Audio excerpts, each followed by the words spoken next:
Good evening, आदाब, नमस्कार, सत श्री अकाल। उम्मीद है कि आप सभी अच्छे होंगे। हमारे कार्यक्रम खबरों के रडार में मैं आपका मित्र नीरज गर्ग आपका स्वागत करता हूँ। आज हम बात करते हैं हवाई जहाज के बारे में, हवाई सफ़र के बारे में, हेलीकॉप्टर के सफ़र के बारे में। जो भी हवाई यात्रा आज तक हुई है, आप लोगों में से कोई ना कोई कभी ना कभी ज़रूर बैठा होगा उसमें। और सबसे प्रथम बार आप जब लोग बैठे होंगे तो आप सभी को डर जरूर लगा होगा। तो जब आपने सबसे पहली बार में हवाई सफ़र किया होगा और आपको डर लगा होगा, तो आपका जो ध्यान था वह ध्यान आपका सीधा जो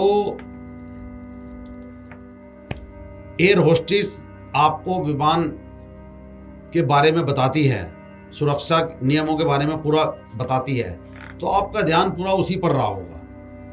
कैसे प्लेन उड़ेगा, कैसे आपको सीट बेल्ट लगानी है, कैसे लैंडिंग होगी, कैसे जो है आपका ऑक्सीजन मास्क आएगा, या कैसे इमरजेंसी होगी तो आपको कैसे कैसे करना है।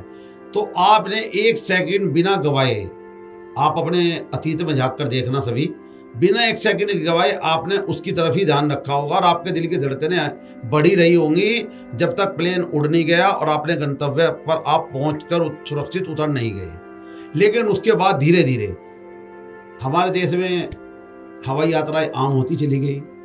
बहुत सारी कंपनियां आ गई हवाई यात्रा में, काफ़ी चली भी गई हैं, सफ़र सस्ते भी हो गए हैं। उसके बाद में आपने बहुत बार जब यात्रा अब की होगी या आप आज 10-15 यात्राओं के बाद में जब करते होंगे, तो जब एयर होस्टेस आपको बताती है और ये भी बोलती है कि आप मानते हैं कि आप अनुभवी यात्री हैं, लेकिन फिर भी हमारी बात आप ध्यान से सुनिए। लेकिन हम लोग, मैं अपने पे भी फॉलो करता हूँ, हम लोग उसका ध्यान बिल्कुल नहीं रखते।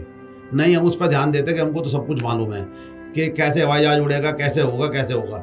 10 यात्रा करने के बाद हिंदुस्तान का आदमी सबसे तेज हो जाता है कि अगर 20-30 यात्रा कर ले तो वो सोचता है कि मुझे सब कुछ मालूम है प्लेन के बारे में, जबकि बहुत अनुभव होने के बाद भी प्लेन हादसे होते हैं। और उन हादसों में आपने देखा होगा हमेशा कि मोस्टली पायलट की गलती, कभी किसी की गलती, कभी किसी की गलती, लेकिन भुगतना यात्रियों को ही पड़ता है। और जान भी जो है आम यात्रियों के साथ साथ लगभग कोई नसीब वाला ही बचता है, सभी की जाती है। अब हम आपको बताते हैं कि हवाई सफ़र रोड सफ़र से सुरक्षित माना जाता है। आज भी रोड सफ़र से सुरक्षित माना जाता है क्योंकि इसमें दुर्घटनाएं के चांसेस सबसे कम होते हैं। आज हम आपको कुछ महत्वपूर्ण दुर्घटनाओं के बारे में बताने जा रहे हैं। आपने सुनी भी नहीं होंगी कभी ये बातें, इतनी पुरानी पुरानी जो इंडिया में दुर्घटना घटी हैं उनके बारे में हम आपको आज बताने जा रहे हैं। 1 जनवरी सन 1978, 1 जनवरी सन 1978 में एयर इंडिया की फ्लाइट 855 नंबर बोइंग 747 विमान मुंबई से उड़ान भरने के बाद अरब सागर में दुर्घटनाग्रस्त हो गया था। उसमें सवार सभी 213 लोग मारे गए थे। ऐसे ही एक दुर्घटना 21 जून 1982 को एयर इंडिया का विमान 403 नंबर मुंबई हवाई अड्डे पर ही दुर्घटनाग्रस्त हो गया था। वह विमान जिसमें 17 लोग मारे गए थे।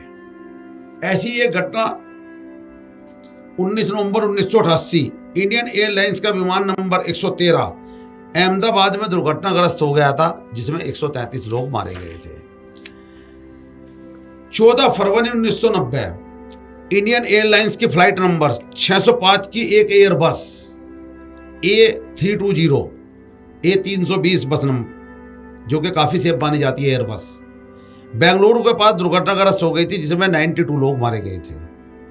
26 अप्रैल 1993 इंडियन एयरलाइंस की फ्लाइट 491 एक बोइंग 707 औरंगाबाद से उड़ान भरने के बाद एक ट्रक और बिजली के तारों से टकरा गया था, जिसमें के 55 लोग मारे गए थे। ऐसे ही एक दुर्घटना और हुई थी जो कि विदेश के विमान आए हुए थे।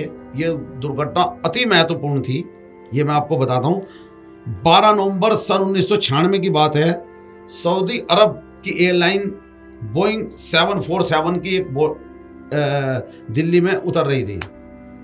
उधर से दूसरी फ्लाइट कजाकिस्तान से एयरलाइंस नंबर 76 दिल्ली में उतर रही थी और इस दो विमानों में 349 लोग, दोनों विमान आपस में टकराने के बाद मारे गए थे। इसका कारण पायलट की गलती और हवाई यातायात के नियंत्रण के साथ साथ गलत संचार का था। जो उन्हें सूचना दी गई थी उतरने के लिए, वो गलत सूचना दी गई थी। दोनों को एक ही उस पर सूचना दी गई थी। तो ऐसी कई घटनाएं और भी हुई हैं जो कि आज इतिहास का हिस्सा बन गई हैं। ऐसी घटनाओं के बारे में इसलिए जिक्र किया जा रहा है कि अभी हाल ही में एक अहमदाबाद में जो घटना हुई है उससे हम काफ़ी परेशान हुए हैं और काफ़ी स्तंभ है। अब देश में विमान सुरक्षा पर उठे सवाल। हमारे देश में ये सब दुर्घटनाएं हमारे देश की ही थी जो मैंने आपको बताई। हमारे देश में विमान की सुरक्षा पर उठे सवाल और जाने आप कि किन किन नेताओं की दुर्घटना में हिंदुस्तान में मौत हुई। अरुणाचल प्रदेश के मुख्यमंत्री दोरजी खांडू की 30 अप्रैल 2011 को एक हेलीकॉप्टर दुर्घटना में मौत हो गई। उसमें अन्य 4 लोग भी उनके साथ तवांग से ईटानगर जा रहे थे।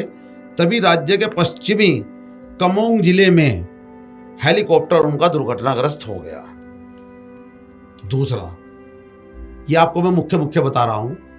मेघालय के ग्रामीण विकास मंत्री साइप्रियन संगमा पवनंस हेलीकॉप्टर से गुवाहाटी से शिलोंग जा रहे थे जब हेलीकॉप्टर बारापानी झील के पास दुर्घटनाग्रस्त हो गया। यह दुर्घटना 22 सितंबर 2004 को हुई थी और संगमा के अलावा 9 और लोगों की मृत्यु हो गई थी और दुर्घटना के समय में राज्य की राजधानी से सिर्फ 20 किलोमीटर दूर थे। एक और बहुत बड़ी दुर्घटना हुई थी।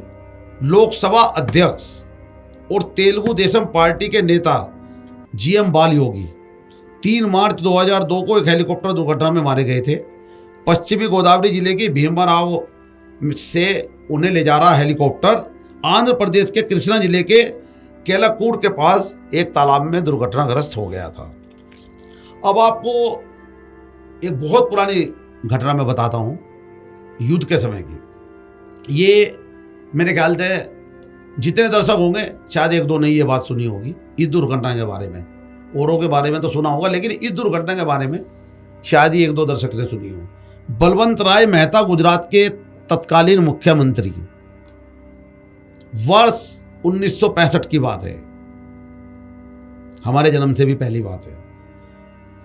बलवंत राय मेहता गुजरात के मुख्यमंत्री थे। सन 1965 में भारत पाकिस्तान के युद्ध के दौरान उनका वायुसेना का विमान में वो सवार थे और गलती से पाकिस्तान ने उस पर हमला कर दिया जिससे वजह उनकी मृत्यु हो गई। यह भी एक बड़ी दुखद घटना थी। कांग्रेस के नेता माधवराव सिंधिया जी की 2001 में एक चार्टर्ड विमान दुर्घटना में मृत्यु हो गई थी। यह घटना यूपी में घटी थी। आंध्र प्रदेश के तत्कालीन मुख्यमंत्री वाईएस राजशेखर रेड्डी सितंबर 2009 में एक हेलीकॉप्टर में उनकी भी दुर्घटना में मृत्यु हो गई थी। उनका हेलीकॉप्टर नालामल्ला के जंगल में दुर्घटनाग्रस्त हो गया था। 24 घंटे के बाद पता चल पाया था और उनकी बॉडी को रिकवर किया गया था। उनका विमान का मलबा तब मिला था 24 घंटे बाद। मोहन कुमार मंगलम तत्कालीन केंद्रीय इस्पात मंत्री और खनन मंत्री 1973 में दिल्ली के पास एक विमान दुर्घटना में मारे गए थे। एयर इंडिया की फ्लाइट AI 440 दुर्घटनाग्रस्त हो गई थी। केंद्रीय मंत्री के शव की पहचान, चूंकि उसके बाद पहचान करना बड़ा मुश्किल होता है, जैसे कि आप देख रहे होंगे अब DNA हो रहा है। अभी तक भी जितने लोग अहमदाबाद की दुर्घटना में मारे गए थे सभी के शव अभी तक नहीं मिल पाए। जिनकी DNA से पहचान हो चुकी है सिर्फ वही शव मिल पाए हैं। तो जो केंद्रीय मंत्री थे उनके शव की पहचान, पहले एक पार्कर पेन चलता था, पार्कर पेन, और उनके उस समय उनके पास एक श्रवण यंत्र मौजूद था, उससे उनके शव की पहचान हुई थी।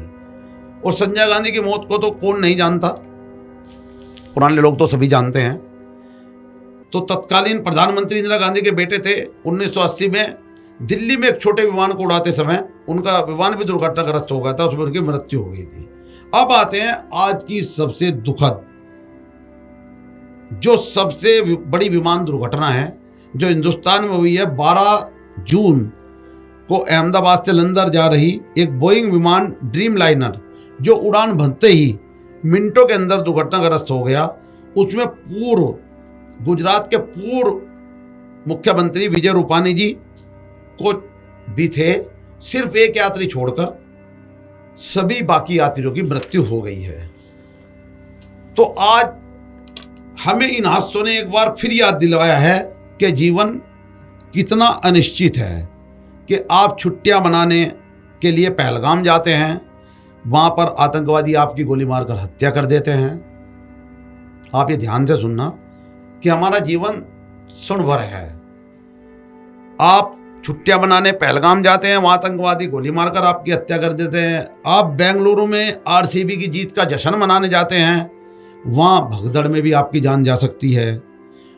और आप अपने हॉस्टल में बैठ के पढ़ाई कर रहे हैं और कोई हवाई जहाज अचानक ऊपर से आकर आपके ऊपर गिर जाता है तो भी आपकी मृत्यु हो सकती है। यानी मृत्यु कभी भी आपकी जीवन रेखा को काट सकती है।